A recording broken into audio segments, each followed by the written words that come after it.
What's up, everyone? We are back with another episode of Further Revealed.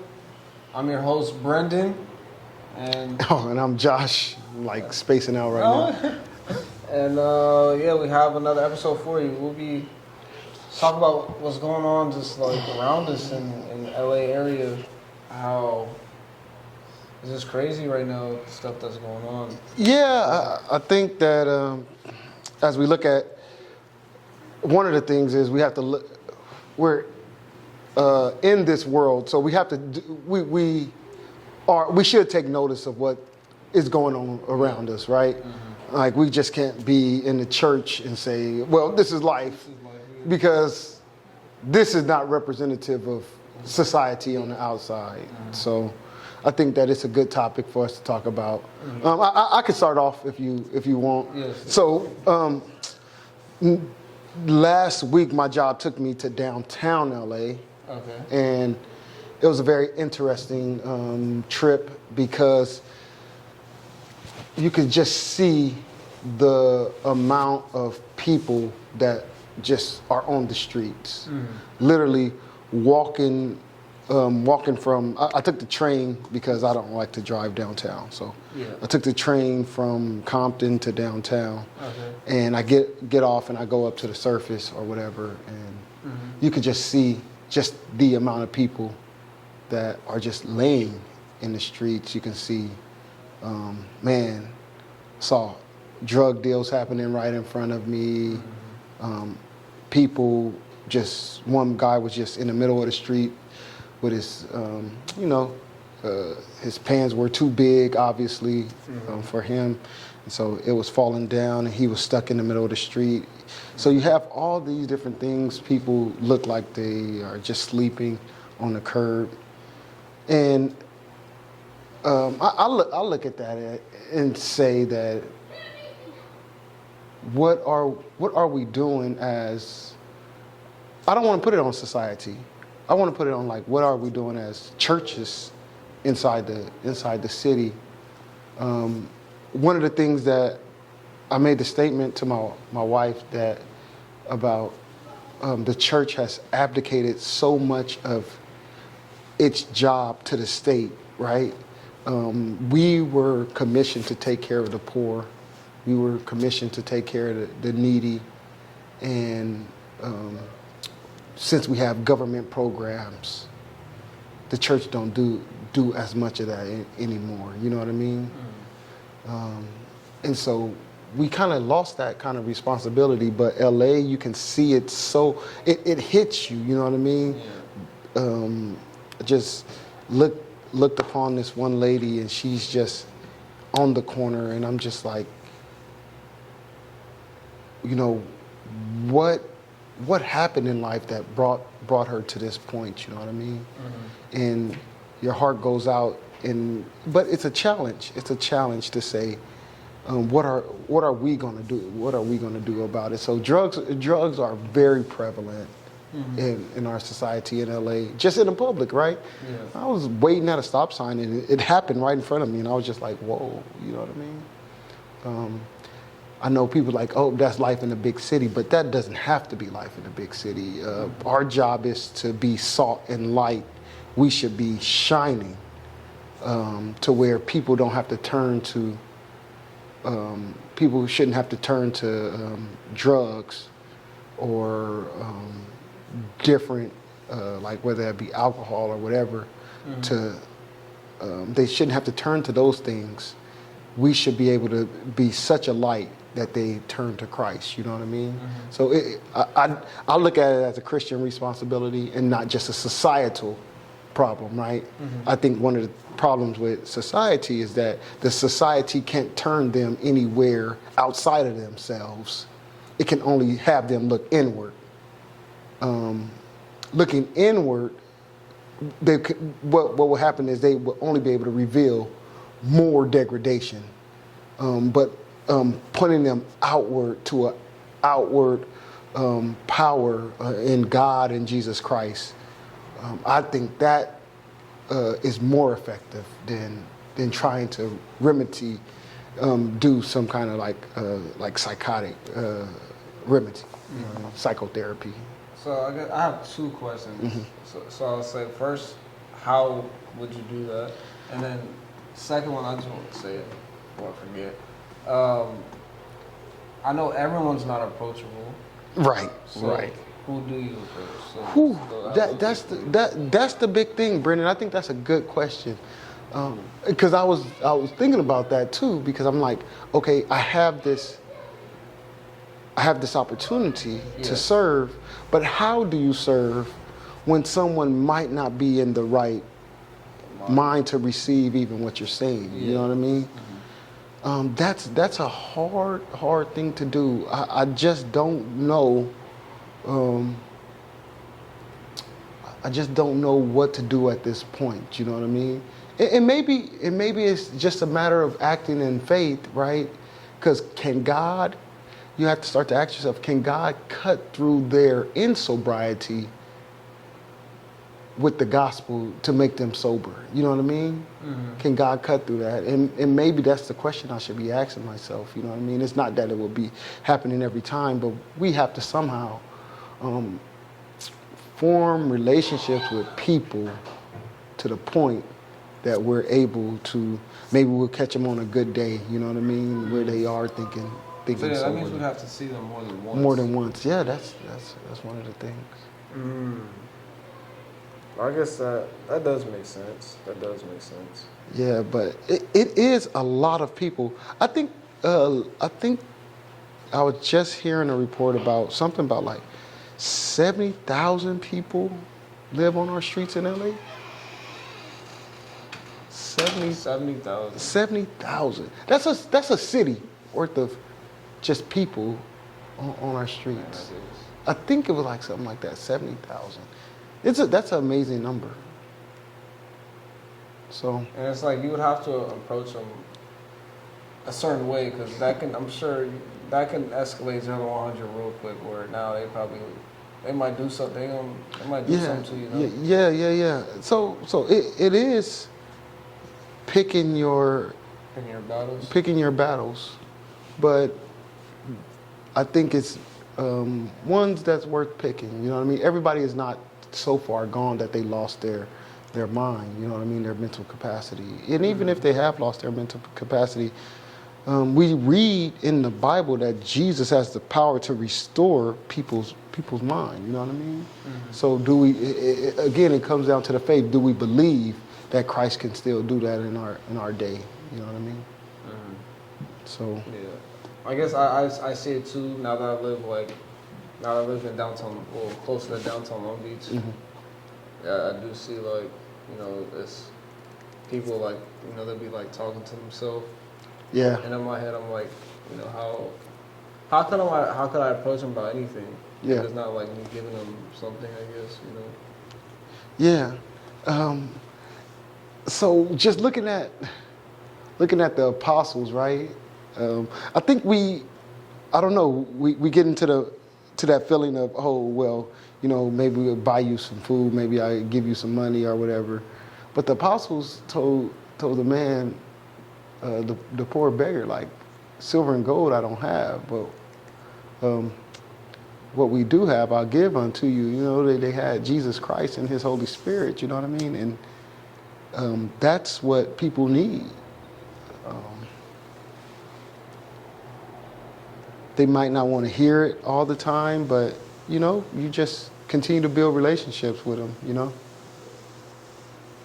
So it is quite the wonder. The other thing I noticed, I noticed that when I went to LA, right? Downtown LA. But then I take my bike to work, right? So I ride my bike to work and I ride along the river. Mm-hmm. And again, you can just see like encampment after encampment after encampment, and you just like God didn't intend life to be this way. You know what I mean? Yeah. Not that everybody had to be rich and in a big house, but it's just something to be of a sound mind. You know what I mean? Mm-hmm. And to be part of the society. I think that God um, God can help in those situations, but we have to be the light to bring it to those dark places. You know what I mean? Mhm. That's So how does the church do that? again, So it's it just like just certain people in the church is going out. And, yeah. So we do have to engage with them, but we need to also. Um, I don't know. I just think sometimes I'm not saying again when we talk, we're not talking about that all churches in America are like this, because you have some great churches that have great homeless ministries, you have some churches that have great prison ministries, Mhm. but you can just see the need all the more. Yeah. You get what I'm saying? Yeah. So those churches need other churches to come alongside of them and help them out. You know what I mean? Okay. So I'm not going to throw everybody in on this, but I think for the most part, churches kind of live in people in church kind of live in an isolated bubble. You know what I mean? Especially in the inner city, like we're an inner city church, so there's struggles that we go through, right? Whether that be financial, whether that be transportation problems, you know what I mean? Yeah. Whether that be health problems. So we have all these things going for us, working against us. But are we able to kind of set aside other time to minister in a way to people who are in even a greater need than us, right?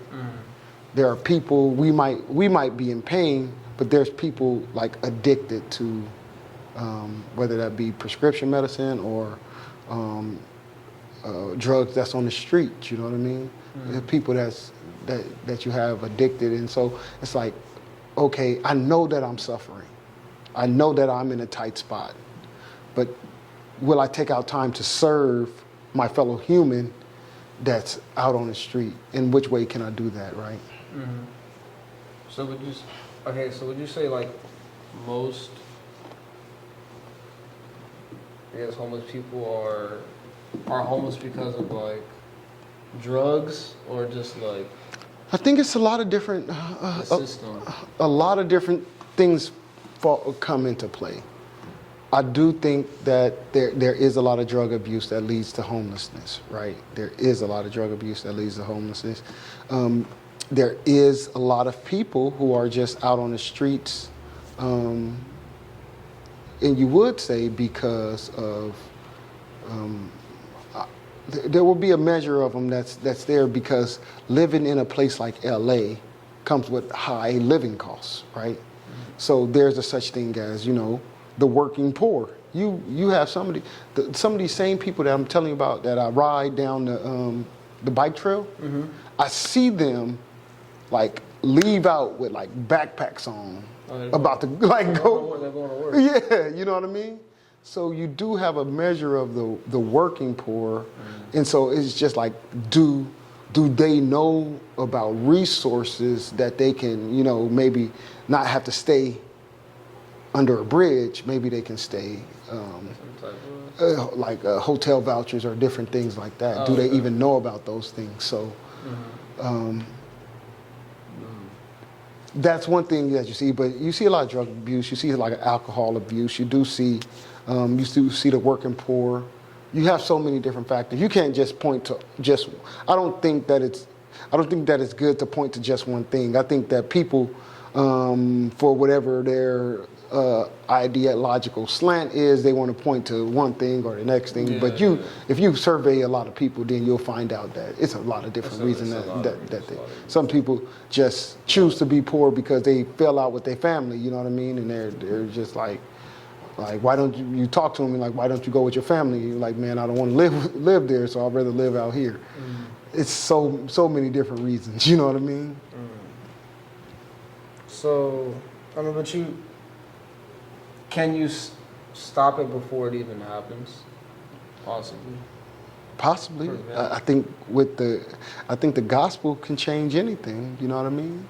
but are we really living out the gospel in that kind of way where we're expressing our beliefs outwardly? You know what I mean? Are we living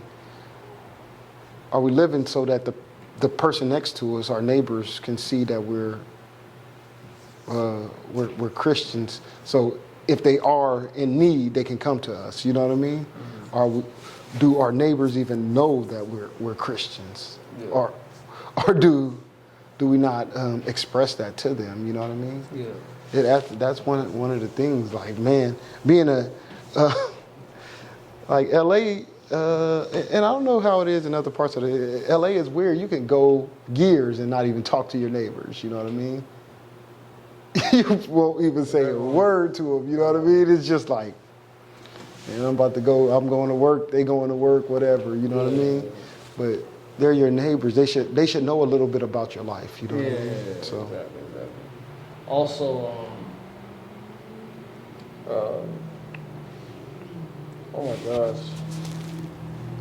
I want to say, I mean, it would have to be mature Christians, kind of, right? Because, like, I feel, people don't, just honestly, people don't want to talk to homeless people. And they would feel like they're, like, coming out of their shell so much to, like, and they have all these thoughts, maybe, But, okay, so that's true. Because you could easily make them feel uncomfortable, and then it's like there's no way to get to it. It is a fine line. It is a fine line where you have to skate, whether you're pressing too much on someone, or are you not pressing enough? You know what I mean? So, for instance, we have a lady who lives upstairs from the church, and she expressed, like, hey, she told one of the sisters, I need clothes, right? Now, her request for clothes, like, can turn into, like, oh, we're going to do all this stuff for her. You know what I mean? That'd be the opposite of what you want, you know what I mean? Now it's a whole, like, ministry for her. yeah. So that'd be the opposite of what you want. You would want to just say, okay, we did this, and kind of establish that relationship and say, is there anything else we can do? You know what I mean? Yeah. To make sure that it's okay. You just can't announce it to them. I think in our zeal, we want to do more. We want to show them that we love them, but you gotta make it real, though. You gotta kind of be a little hesitant on what you do. So that is that's one aspect of LA. I think the other aspect of LA that we were talking about during our little break was the violent aspect of LA. We are seeing a spike in violence in LA, a pretty huge spike, and so it goes back to, I think we were talking about, like, for the most part, I mean, I guess we have to be as real as possible. For the most part, we have more violent amongst the minority class than what you would say some affluent classes, right? The minorities are warring with each other more than like the majority. So what do we do? You know what I mean? Again, I think it would be the same problem, right? Because you say, how do you approach somebody that's outside their mind? You know, how do you approach somebody that may be dangerous? Yeah. I think that goes the same way. You know what I mean? You might think that you're walking down a street thinking that you're going to bring the gospel, when what you see as, man, I'm about to go shine a light. They like, man, you look like a threat. You get what I'm saying? And so, I mean, what do? Do you wear a shirt and tie? Like, man, I'm coming to bring you the gospel. But I don't think like that might not be the way, but some way we have to reach a group of people that are young, that are more prone to falling into violence than just the average person. I mean, that's such a hard thing, you know. But we do have resources, though, right? We do have ex-gang members in our church. Like, do we use them as an end to talk to people? You know what I mean? That's one thing. Yeah. You like, man, I don't feel that, Josh. I'm not going into the war zone with the gospel. Yeah, it's hard though, right? That kind of thought is hard. Like, man, we about to go. Going at like 12 o'clock during the day when the sun is up. But what does that matter? I know, Just got shot at 1 o'clock. You know what I mean? It doesn't. That. I get what you're saying. Yeah. So, again, I don't want the church to try to abdicate. I don't want the church to abdicate its role in keeping society preserved, right? John Stott had this good saying in his book, The Living Church. He said, like, the church is supposed to be salt, right? And he goes, if the world is decaying, but the salt isn't being put onto the world, we can't blame the world for decaying. Right? It's doing what it is made to do. It's going to decay. Yeah. Like, society is going to decay without the gospel. What are Christians going to do to keep the society from decaying? I think so much of it, people just start arguing about politics, but nobody's arguing about how many times they have brought the gospel to these same areas. Everybody say, oh, it's because of this and because of that. But I think it's more because the churches in these inner cities have created bubbles where it's just like our congregation, this is what we believe. We have a good time worshiping, but we have neglected the spreading of the gospel to the neighbors that live right around the corner from us, right? Mm-hmm. Think about every church in the hood. There's a lot of churches. A lot of churches in the hood. Think about all the churches in LA on different corners. So many. How many of us are truly looking to spread the gospel, right? And this is not just a rebuke on it. It's a rebuke on us too, right? Because we need to be people that spread the gospel. If we don't like the direction of our society, we can't leave it to the world to try to fix it. The world can't fix it because the world created this mess. Mm-hmm. You know what I mean? Yeah. Their thought is like, oh, we can create another law. Oh, we can do this. Oh, this program over here is for X, Y, and Z person. All those things fail. Mm-hmm. Why did those things fail? Because they are man-centered things. Man is fallible and flawed. Mm-hmm. We need more godly churches. We need more godly men. We need more godly women willing to take up the responsibility of talking to their neighbors about the gospel. That makes sense. It sounds like that's it. The world can't fix the problem. The world created the problem. The less we have talked about God, the more we have removed him from our public conversation, the worse the world has been getting. Now he's irrelevant, and we wonder, why did it go wrong? Why do we have little blacks and little Mexican boys shooting each other when we have removed God? Well, you remove God. You remove the person that is sustaining the peace. You know what I mean? Mm-hmm. You have to think about it. Like, people only were introduced to God probably because of their parents or their grandparents. Their parents and grandparents passed away, and they never took their kids to church. So now you got a generation of churchless people that don't believe anything in God, or their view of God is not a healthy one. Yeah.